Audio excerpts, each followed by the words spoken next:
자, 우리 함께 인사하겠습니다. 지적과 원망 대신에 칭찬과 감사로 하나님의 만복을 향유하세요. 방금 전에 성가대가 찬양했었던 찬양의 곡은 선한 능력으로라고 하는 그런 찬송입니다.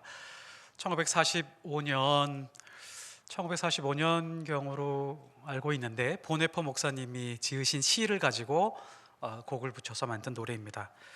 보네포 목사님의 원래 시는 1945년 새해에라고 하는 그 시인데요.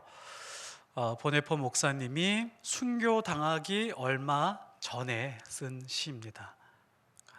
하루하루가 새롭다라고 하는, 선한 능력으로 일어나겠다라고 하는 그런 가사입니다. 한번 댁에 돌아가셔서 이 찬양을 다시 한번 듣고 묵상하면 큰 은혜가 되리라고 생각이 됩니다. 오늘 말씀의 제목은 가짜를 벗고 진짜로 살라라는 제목으로 하나님 말씀 전하도록 하겠습니다. 우리가 계속해서 에베소서 4장을 보고 있습니다. 에베소서 4장은 전반부와 후반부로 뚜렷하게 나눠지고 있는데요, 하나님의 말씀을 덩어리로 이렇게 계속해서 묵상하는 게 굉장히 중요합니다. 한 구절 한 구절 묵상하는 것도 중요하지만 어느 구절부터 어떤 특정한 소주제를 가지고 한 말씀을 계속해서 묵상하는 것이 굉장히 중요합니다. 왜냐하면 말씀과 말씀이 연결되어 하나님의 마음과 생각이 흘러가고 있기 때문에 그 말씀을 계속해서 덩어리로 묵상하는 것이 중요합니다.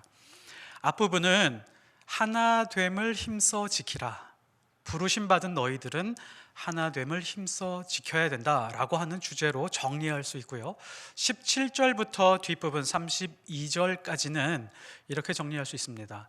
거룩한 삶을 살아라. 전에는 이렇게 정리했죠. 전반부는 부르심이라고 하는 키워드로 한번 정리를 했었고요, 그 다음에 욕심이라고 하는 키워드로 후반부를 정리했었습니다. 자, 주제 문장으로 정리하자면 그렇습니다. 뒷부분은 거룩한 삶을 살아라입니다. 오직 너희는 무엇을 배웠느냐가 아니라 누구에 대해서 배웠다. 너희는 세상의 처세술에 대해서 배운 것이 아니라, 어떻게 하면 복 받느냐를 배운 것이 아니라 그리스도 그분을 배우고 들었다. 그래서 그 배운 대로 살아가라. 어떻게 살아갈까요? 라고 질문을 하면 그것이 바로 후반부에 나열되어 있는 그 말씀으로 우리에게 대답을 해주고 있습니다. 거룩한 삶을 살아라 라고 하는 이 말씀을 우리에게 전해주기 전에 개념으로 아주 자세하고 중요하게 단계 3단계로 정리해주고 있는데요, 그것이 22, 23, 24절입니다. 옛사람을 벗어라, 씻어라, 입어라입니다. 이것은 생각보다 굉장히 중요한 개념입니다. 이 개념을 어떻게 정리하느냐에 따라 우리의 삶은 완전히 달라지게 되어 있습니다. 이 개념을 정리하고 난 다음에 25절부터 어느 항목을 특정하게 지정을 하셔서 그 항목에서 실패하지 마라. 거짓과 분노와 더러운 말과 이러한 항목들에 대해서 실패하면 안 된다라고 구체적인 항목을 우리에게 제시해 주고 있습니다.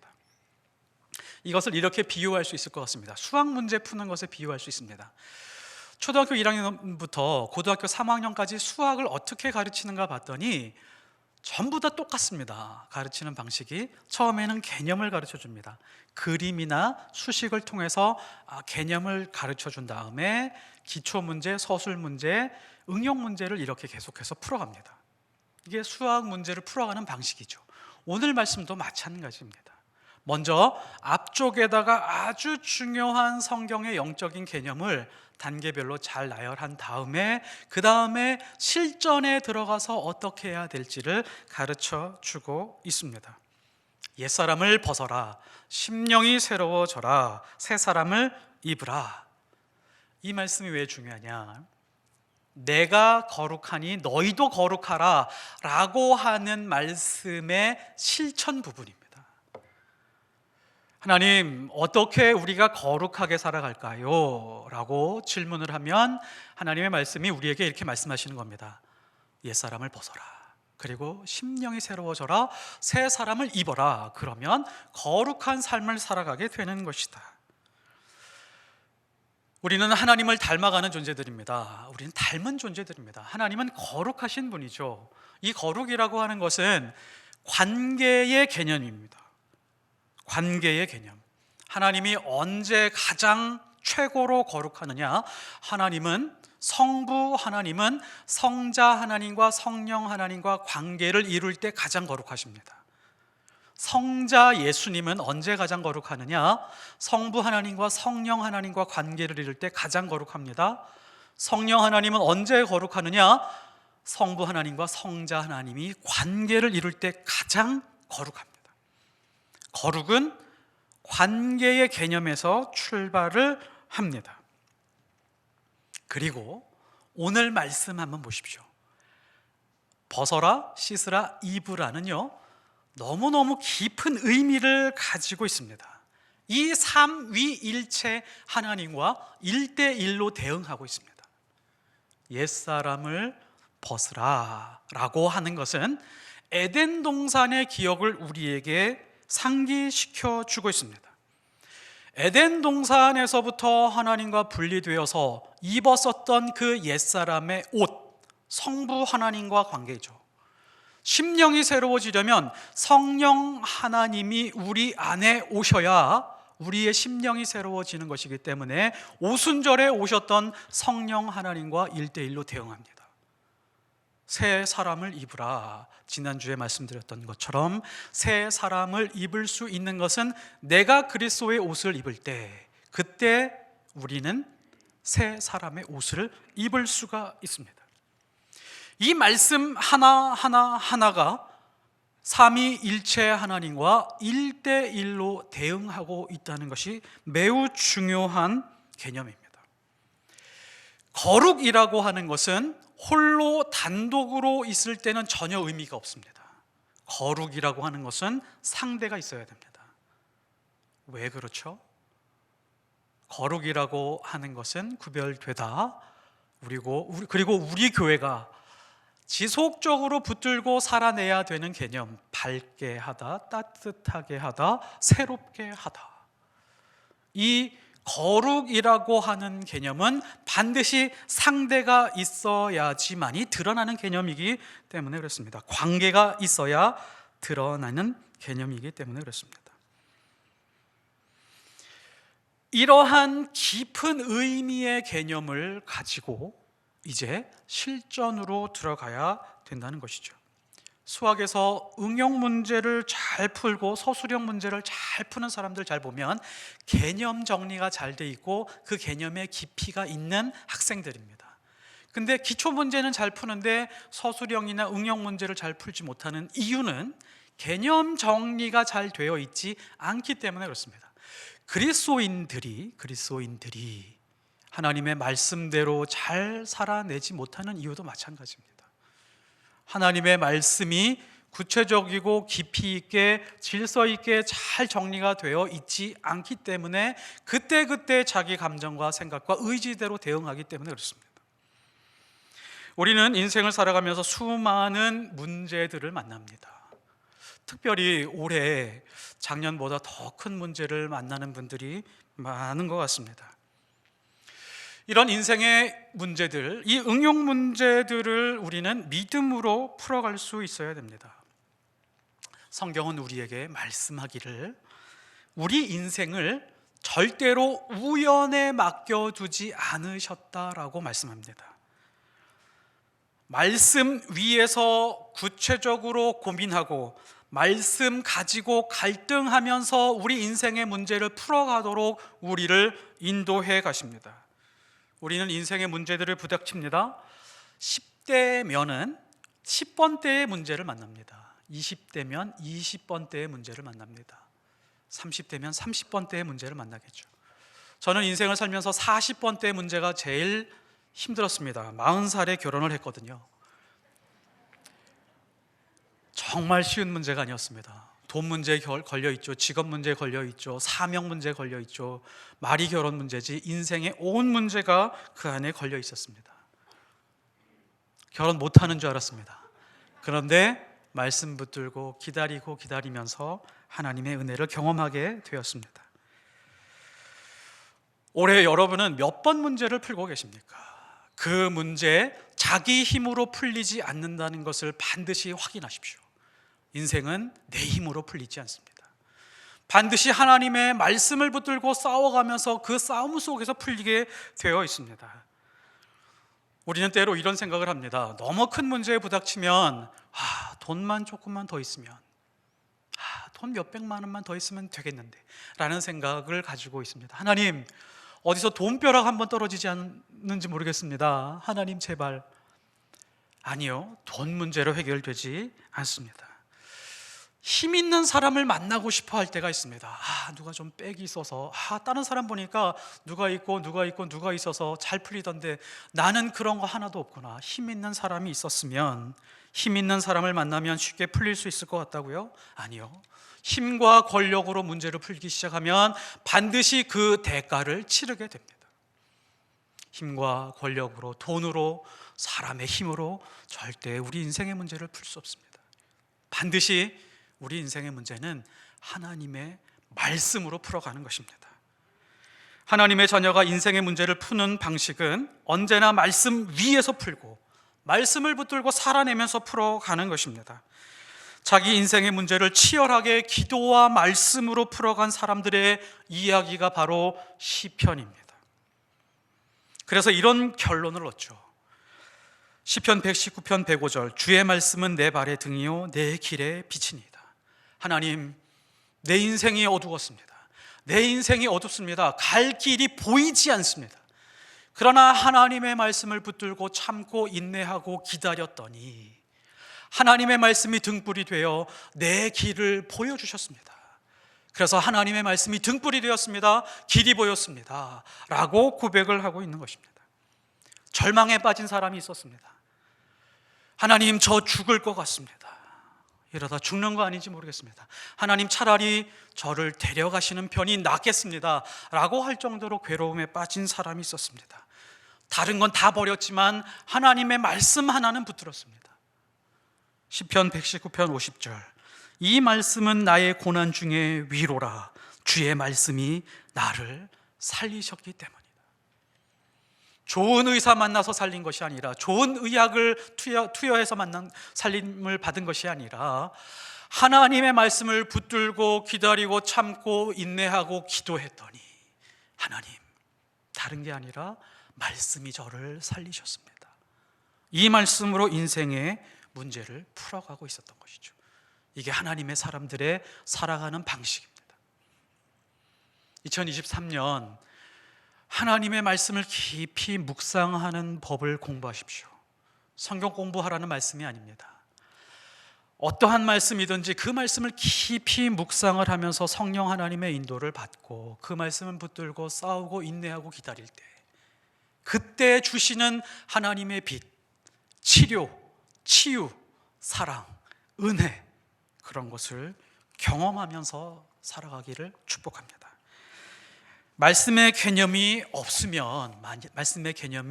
없으면 가짜로 살아갈 수밖에 없습니다.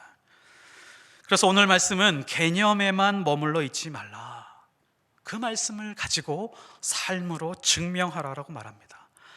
가짜로 살지 말고 진짜로 사는 것을 구체적으로 항목을 지정해 주면서 말씀하고 있는 것이죠. 이 네 가지 항목, 거짓, 분노, 도둑질, 더러운 말, 이것에서 실패하지 마라. 다른 모든 것에서 수많은 축복을 부어주고 받는다라고 할지라도 이 네 가지 영역에서 실패하면 실패한 거다. 그래서 1번 문제를 함께 좀 풀어보려고 합니다. 1번 문제는 거짓의 문제입니다. 이것이 거짓을 1번 첫 번째로 등장시켰다라고 하는 것은 굉장히 중요합니다. 25절에 그런즉 거짓을 버리고 각각 이웃과 더불어 참된 것을 말하라. 이는 우리가 서로 지체가 됨이라. 이 한 단어 한 단어, 이 한 말씀 한 말씀이 정말 다이아몬드 보석 같습니다. 그런즉, 이 말씀 매우 중요합니다. 앞에 있는 성경의 개념을 잘 정리했느냐? 그러면, 이 개념이 잘 정리했으면 그 말씀이 너의 일상에 침투하도록 해라. 이게 그런즉의 뜻입니다. 거짓을 버리고 뭐죠? 입술과 혀에서 옛사람의 거짓을 버리고, 옛사람이 입었던 것을 버리고, 그 다음에 참된 것을 말하라.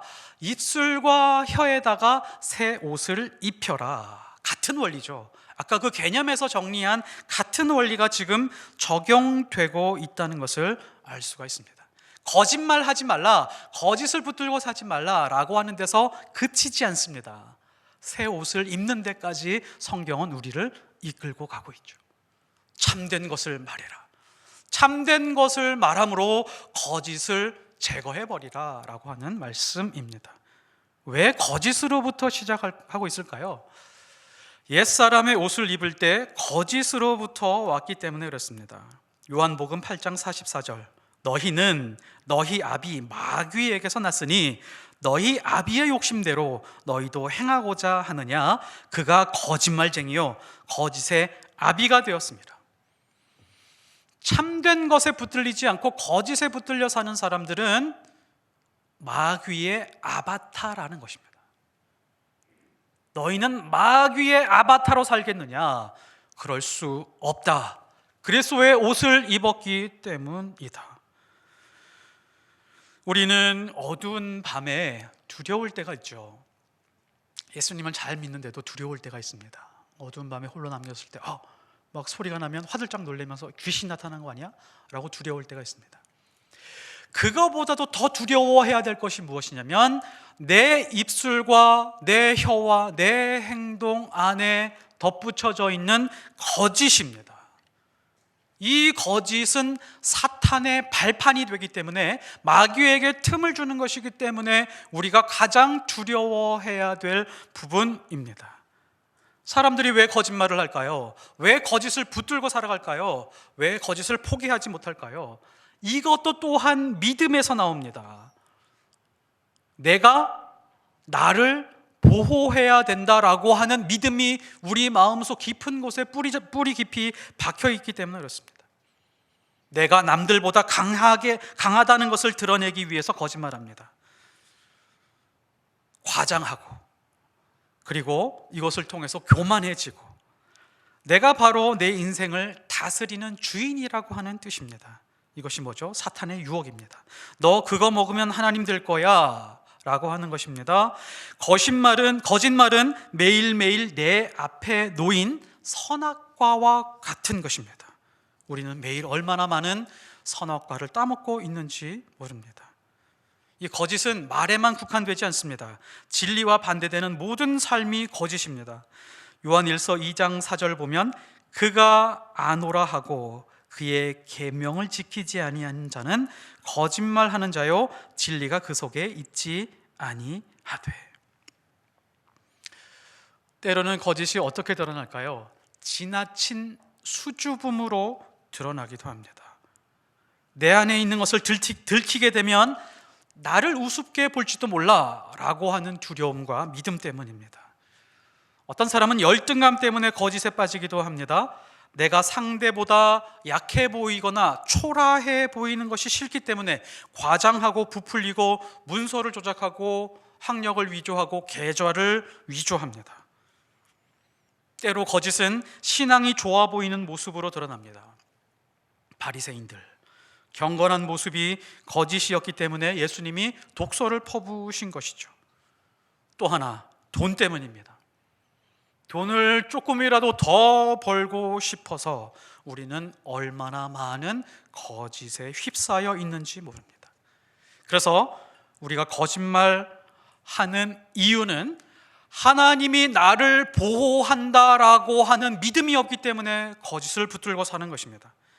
하나님이 나를 보호한다라는 믿음이 있으면 내가 지금 비록 초라해 보인다라고 할지라도, 비록 지금은 누군가가 나를 무시한다라고 할지라도 나는 하나님이 보호하셔라고 하는 믿음이 있다면 우리는 거짓에 휩싸이지 않습니다. 하나님이 나를 보호한다는 그 믿음이 우리를 거짓에서 벗어나게 할 수 있습니다. 이것이 겸손입니다. 그러므로 거짓은 잘못된 믿음 혹은 아주 약한 믿음 때문에 발생하는 것이죠. 그 다음에 매우 중요한 것이 나옵니다. 거짓을 버리고 무엇을 하라고 나오죠? 우리가 인간적으로 상식적으로 보면 거짓을 버리고 사실을 말하라, 거짓을 버리고 진심을 말하라 라고 할 것 같은데 성경은 그렇게 말하지 않습니다. 사실을 말하라 이렇게 말하지 않습니다. 사실을 말하라 라고 하는 것이 때로는 위험에 빠뜨릴 수가 있기 때문에 그렇습니다. 제가 결혼 전에 신앙이 좋은 몇몇 청년들과 저를 비롯한 총각들 처녀들이 모여가지고 이런 이야기를 한 적이 있습니다. 진짜 사랑은 상대방의 아픔과 괴로움과 고통까지도 다 받아줄 수 있어야 된다라고 하는 그런 대화를 주고받았습니다. 그래서 결혼하면 그 사람의 성장 배경이 어떻든지 상처가 어떻든지 그것을 모두 다 듣고 다 수용해주고 품어줄 수 있어야 사랑이다 라고 하는 그런 대화를 한 적이 있었습니다. 그래서 그 모임 중에 서로 결혼해서 커플이 돼서 신혼여행 간 그런 커플이 있었는데요, 신혼여행을 가서 너무 행복했습니다. 기도도 하고 서로 살아왔던 성장 이야기도 하고 아픔도 이야기하고 상처도 이야기하면서 사랑이 점점 깊어갔습니다. 아픔을 이야기하다가 보니까 예전에 만났던 애인들에 대해서 이야기하지 않을 수 없었습니다. 그래서 두 부부가 옛날에 누구를 만났고 중학교 때부터 만났던 남자, 초등학교 때부터 만났던 여자를 쭉 나열하면서 어떻게 만났고 사실대로 서로 막 이야기를 하면서 그랬어 하다가 신혼여행 끝나고 돌아오는 길이 따로따로 비행기 타고 왔답니다. 사실을 말하는 것이 꼭 좋은 것은 아닙니다. 그래서 성경은요, 거짓을 버리고 사실을 말하라 그렇게 말하지 않습니다. 사실이 위험할 때가 많죠. 사실을 말하는 것이 위험할 때가 많습니다. 너 왜 이렇게 살이 쪘니? 한 5kg는 쪄 보이는데 사실이거든요. 그런데 기분이 굉장히 나쁩니다. 너는 왜 이렇게 키가 안 크니? 왜 이렇게 키가 작니? 너 왜 이렇게 공부를 못하니? 사실인데 굉장히 기분이 나쁘고 싸우자는 이야기로 들립니다. 사실을 말하는 것이 꼭 좋은 것만 아닐 수도 있다는 것이죠. 진심을 말하라 라고 성경은 말하지 않습니다. 어떤 남자가 어떤 여자에게 매일매일 진심으로 사랑한다고 고백합니다. 내일도 고백하고 모레도 고백합니다. 근데 다 진심이었습니다. 그런데 그 사랑하는 대상이 달랐습니다. 매일매일 다릅니다. 진심은 있었지만 사람이 달라요. 진심을 말하는 것도 그렇게 좋은 것은 아닐 수도 있죠. 사람의 진심은요, 아침 다르고 저녁이 다를 수가 있습니다. 베드로도요, 마태복음 26장 33절에 보면 베드로가 대답하여 이르되 모두 주를 버릴지라도 나는 결코 버리지 않겠습니다. 이거 진심일까요, 아닐까요? 진심이었습니다. 진심으로 그렇게 말했습니다. 그런데 하루도 지나지 않아서 뽀록이 나버렸습니다. 진심이 아니었습니다. 진심이 바뀌어 버렸습니다. 그러므로 사람이 진실하다는 것은 무엇이냐면, 진심과 진실하다는 건 다르잖아요. 진실하다는 것은 어떠한 상황이 닥친다라고 할지라도 마음이 변하지 않는 것을 진실하다라고 합니다. 진심을 말하라 라고 성경은 말하지 않다라고 하는 것이 굉장히 중요합니다. 그래서 우리가 말할 때 두 가지 원칙이 꼭 필요합니다. 필요한 말인가 혹은 진실인가. 사실이라고 할지라도 그것이 필요하지 않은 말이면 하지 말아야 됩니다. 우리가 이런 말 하죠. 내가 없는 말했어. 내가 사실만을 말했지. 나는 사실만 말해 라고 하지만 필요하지 않은 말이기 때문에 다른 사람에게 상처를 줄 때가 왕왕 있습니다. 그래서 필요한 말인지 아닌지를 우리가 구분해야 됩니다. 그리고 우리가 필요한 말이기는 한데 진실한지 아닌지를 생각해 봐야 됩니다. 그렇지 않으면 베드로의 진심의 오류에 빠질 수가 있습니다. 그래서 성경은 거짓을 버리고 사실을 말하라, 거짓을 버리고 진심을 말하라 말하지 않습니다. 거짓을 버리고 참된 것을 말하라 라고 그렇게 말씀하고 있습니다.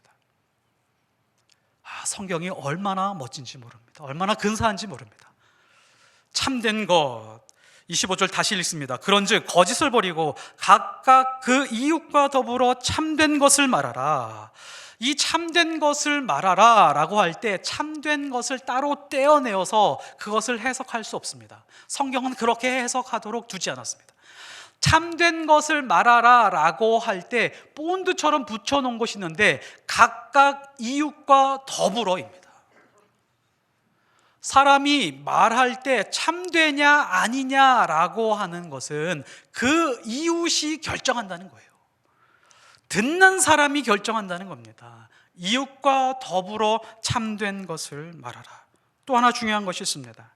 이 말씀은 그리스도인 하나님의 자녀를 독립된 개인으로 분리해 놓고 있지 않았다라고 하는 것을 말씀해 주고 있습니다.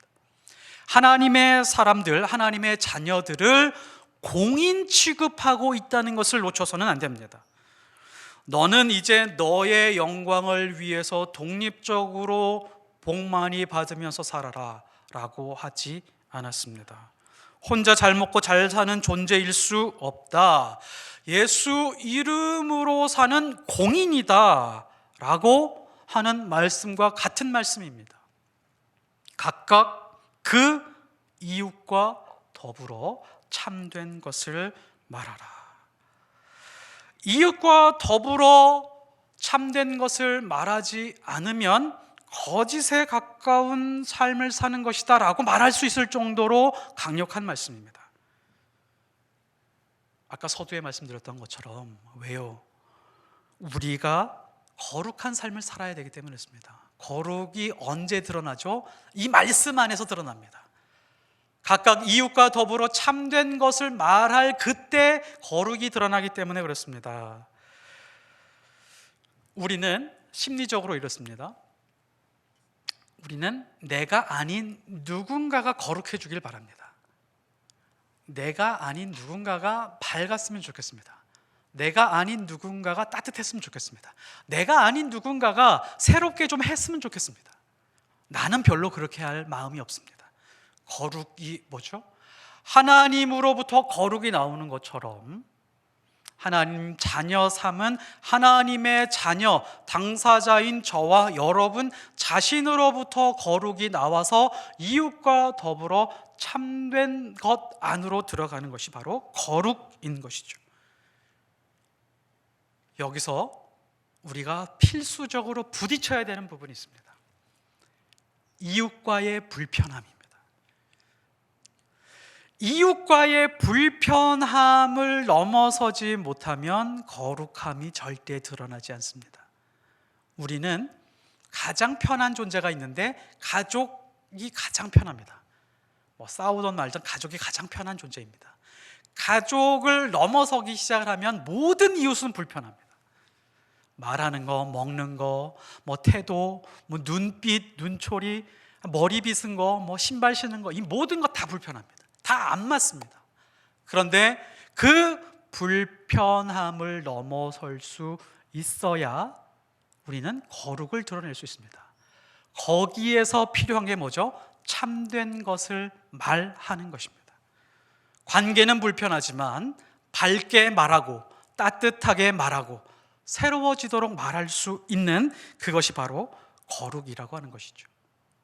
이웃과의 관계 속에서만 참된 것을 말할 수 있는 그런 조건을 하나님께서 만들어 놓으셨다는 것입니다.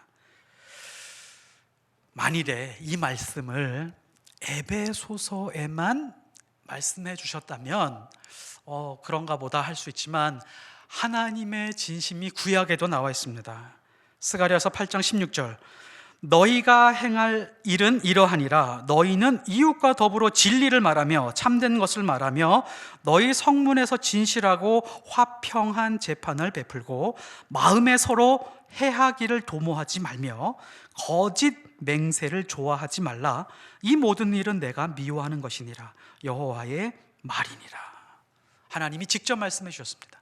에베소서 4장 25절의 말씀과 정확히 일치합니다. 또 중요한 것은 이 말씀이 스가랴서에 나왔다는 것이 매우 중요합니다. 하나님은 스가랴 선지자들을 통해서 바벨론에 있던 포로들을 불러들이고 종살이하고 있던 자기 백성들을 회복시키겠다라고 말씀하시면서 이 말씀을 주신 거예요. 자, 하나님이 회복의 증거로 주신 이 말씀, 우리가 하나님의 자녀들, 하나님의 백성, 교회가 회복하는 증거를 때로는 우리는 이렇게 상상을 합니다. 하나님의 백성들이 한 곳에 모여서 부흥 집회를 하고 찬양을 뜨겁게 하고 두 손 들고 하나님 앞에 통성 기도를 하면서 많은 사람들이 모여서 자복하고 회개하는 그 모습이 회복의 모습으로 생각을 하지만 그 부흥 집회의 모습이 보이지 않습니다. 회복의 증거로 무엇을 삼았냐면 지극히 평범한 일상에서 이웃과 더불어 참된 것을 말하고 서로 해하지 않는 그 모습이 회복의 증거라는 겁니다. 하나님은 이것을 회복의 증거로 삼고 싶으신 것이지 열광하고 뜨거워지고 무언가 종교적으로 무언가 가시적으로 드러나는 것을 원하지 않는다는 거예요. 물론 그것도 하나님께서 필요하게 사용하실 때가 많습니다. 우리 교회도 회복의 증거를 찾을 수가 있습니다. 우리의 교회의 모임에서 서로가 서로에게 어떻게 말하고 있는지를 보면 우리 교회가 어떻게 회복되고 있는지를 확인할 수가 있습니다. 우리 교회 소모임들이 있습니다. 목장이나 성도회나 여러 모임들이 있어요. 그 모임 안에서 우리가 대화를 하죠. 사실을 말할 때가 있고 진심을 말할 때가 있습니다. 모든 사람은 사실과 진심을 말할 때 그릇에 담아서 말합니다. 어떤 그릇이냐면 사실과 진심을 한 사람은 비난과 비판이라고 하는 그릇에 사실과 진심을 담아서 이야기를 합니다. 사실과 진실을 비난과 비판이라고 하는 것은, 또 어떤 사람은 사실과 진심이지만 지혜와 겸손이라고 하는 그릇에 담아서 말하는 사람들이 있습니다. 어떤 말이 회복의 증거일까요? 비판과 비난의 그릇, 같은 말이지만 비판과 비난의 그릇에 담아서 이야기를 하면 반드시 분열이 있습니다. 늘 끝에 붙는 이야기가 있죠. 내가 틀린 말했어? 이러면 좋은 그릇이 아니었다라고 하는 것을 확인시켜 주는 것입니다. 그런데 무언가를 제안하고 무언가를 말할 때, 조언하고 충고해 줄 때, 아니 회장님, 제가 생각할 때는 이러이러한 것 같은데 어떻게 생각하세요? 라고 겸손과 지혜의 그릇에 담으면 그 모임은 회복하게 되어 있습니다. 비판과 비난이라고 하는 그릇을 담고 있는 자기 자신의 모습은 무언가 우월감이 있습니다. 내가 하면 너보다 좀 낫겠다라고 하는 그런 마음이 숨어 있습니다. 그런데 겸손과 지혜라고 하는 그릇에 담으면 당신 하나님이 세우신 분입니다. 하나님이 부르신 분이죠. 당신도 하나님의 형상입니다. 경험과 지혜는 제가 조금 나을진 모르지만 제가 이런 부분은 조금 도와드리고 싶습니다. 당신을 세워드리고 싶습니다. 라고 하는 마음이 따뜻하게 숨어 있습니다. 앞서 말한 부분은 말하는 입장이죠. 또 우리는 어떤 말을 듣는 입장이 될 때가 있습니다. 우리가 서로 신앙생활을 하면서 어떤 소문을 듣습니다. 교회 안에 수많은 소문들이 떠돕니다. 마치 구름이 왔다 갔다 하듯이 수많은 소문이 들려옵니다. 그 소문이 들려올 때 그 소문 때문에 상처받는 사람들이 무지하게 많습니다. 말 때문에 교회가 정말 치가 떨리는 곳이다 라고 그렇게 말하는 분들도 계십니다. 자, 이럴 때 우리는 어떤 소문을 들었을 때 이런 기준으로 접근하셔야 됩니다. 첫 번째, 내가 들었던 이 소문이 사실에 근거한 것인가? 사실 여부를 확인해야 됩니다. 이 소문을, 두 번째는 내가 그 사실을 확인했는지 안 했는지, 누군가의 말을 듣고 내가 그냥 옮기는 말인지, 이게 중요합니다. 내가 직접 확인할 수 있어야 됩니다. 세 번째는 내가 직접 확인해 보니까 사실이었습니다. 사실이었다 손치더라도 이게 하나님의 영광이 되는 것인지 안 되는 것인지 신중하게 따져볼 수 있어야 됩니다. 물론 어떤 사실은 위험한 사실이 있죠. 공동체를 무너뜨리는 것이 있죠. 돈 문제가 있거나 도덕적으로 심각한 문제가 있다면 그것은 공론화시켜서 도려내야 될 부분도 있습니다. 그러나 그렇지 않다면 우리는 이 세 가지 기준을 가지고 지혜롭게 대처해야 됩니다. 자, 이제 마지막으로 참된 것을 말해야 되는 이유, 성경 25절에 나와 있습니다. 우리가 서로 지체가 됨이라. 서로 지체라고 하는 말씀입니다. 이 서로 지체 이거 깊이 묵상하면요 굉장히 불편한 말입니다. 이 말씀을 말씀 그대로 수용하고 이것을 살려고 하면 이 말씀처럼 불편한 말씀이 없습니다. 우리가 관심을 가지지 않아서 그렇지 이 말씀대로 살아볼까 하면 정말 큰 어려움에 빠지게 됩니다. 이 말씀은 마치 이런 것과 같습니다. 내가 정말 싫어하는 사람이 있어요. 내가 정말 원수같이 여기는 사람이 있습니다. 근데 그 사람과 2박 3일 여행을 가라는 거예요. 같은 차를 타고 같은 잠자리를 하고 같은 것을 먹고 같이 여행을 하면서 2박 3일 갔다 온다고 생각을 하면 얼마나 힘들겠습니까? 그런데 그것보다 더 힘든 것이 서로 지체가 됨이라 라고 하는 성경의 단정입니다. 자, 이 말씀을 이런 각도에서 정리해 볼 수 있습니다. 내가 내 몸에게 거짓말하는 병이 있죠. 아픈데도 아프지 않다라고 신호를 보내는 병이 뭐죠? 문둥병입니다. 아픈데 아프지 않다라고 하는 인식을 가지게 하는 게 문둥병입니다. 그러면서 어떻게 되죠? 서서히 죽어가게 되는 병이 바로 문둥병입니다. 내 말 때문에 상대방이 아픈데 아픈 줄을 모릅니다. 이러면 안 되는 게 서로 지체가 됩니다 라고 하는 말씀입니다. 내 말 때문에 누군가 깊이 상처를 받았는데 그것을 모르면 이게 어떤 지체가 좀 잘못되어 있다, 병들었다 라고 하는 말씀이 서로 지체라고 하는 뜻입니다. 그리고 또한 상처받은 사람, 정말 깊이 상처받은 사람도 아프게 말한 사람에게 나 아팠어, 그 말 때문에 나 힘들었어 라고 말할 수 있는 용기도 필요합니다. 이게 서로가 지체되었다라고 하는 겁니다. 이것이 매우 불편한 말이죠. 그런데 우리는 이것에 대해서 생각하고 고민하고 참된 것을 말하면서 살아갈 수 있어야 됩니다. 말씀의 결론을 맺겠습니다. 말씀의 개념이 있어도 오늘 말씀에서 거짓을 버리는 것에 실패하게 되면 우리는 가짜 그리스도인으로 살아갈 수밖에 없습니다. 그러나 참된 것을 말하면서 살아가는 것이 진짜로 살아가는 것입니다. 성경은 이러한 인생을 성공한 인생이라고 말합니다. 참된 말은 살리는 말입니다. 거짓은 죽이는 말입니다. 누군가를 살리고 싶은 사람이 있다면, 누군가를 살리고 싶은 인생을 살고 싶다면 참된 말을 하십시오. 거룩한 삶을 살아가십시오. 거짓을 버리고 각각 그 이웃과 더불어 참된 것을 말하면서 살아가십시오. 참된 말을 하는 사람이 어떤 공동체에 들어가게 되면 밝고 따뜻하고 새로워집니다. 그 모임이 회복될 수밖에 없습니다. 교회는 돈 많은 사람이 필요한 것이 아닙니다. 참된 것을 말할 수 있는 사람이 많이 필요합니다. 그 사람의 말이 참된 말인지 아닌지 구분하는 것은 간단합니다.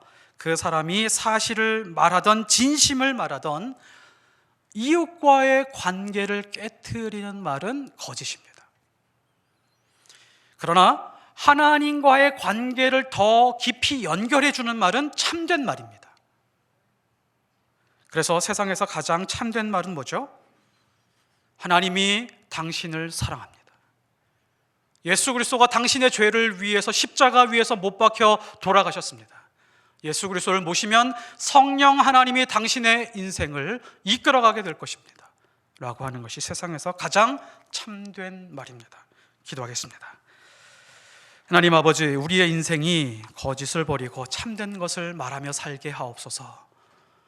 각각 우리의 이웃과 더불어 참된 인생 살게 하옵소서. 예수 그리스도 이름으로 기도합니다. 아멘.